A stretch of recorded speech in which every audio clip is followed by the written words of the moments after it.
నమస్తే. బయోగ్రఫీ ఛానల్కి స్వాగతం. ఇప్పుడు మనం మహాత్మా గాంధీ గురించి తెలుసుకుంటున్నాం. ఆయన పూర్తి పేరు మోహన్ దాస్ కరమ్చంద్ గాంధీ. జన్మించింది గుజరాత్లోని పోర్బందర్ గ్రామంలో అక్టోబర్ 2, 1869 జన్మించారు. తల్లిదండ్రులు కరమ్చంద్ గాంధీ, పుత్లీబాయిలకు జన్మించారు. గుజరాత్లోని హిందూ కుటుంబంలో పెరిగిన గాంధీ లండన్లోని ఇజ్నర్ టెంపుల్లో న్యాయశాస్త్రంలో శిక్షణ పొందారు. 1915 సంవత్సరంలో అతను భారతదేశానికి తిరిగి వచ్చాడు. గాంధీ గారి బాల్యం మొత్తం లండన్లోనే జరిగింది.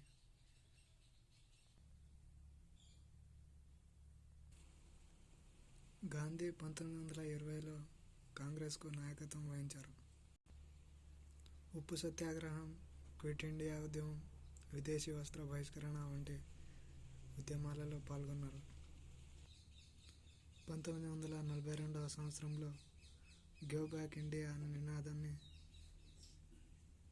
పిలుపునిచ్చారు. నాథురామ్ గాడ్సే అనే హిందూవాది చేతిలో 1948 జనవరి 30న మరణించారు.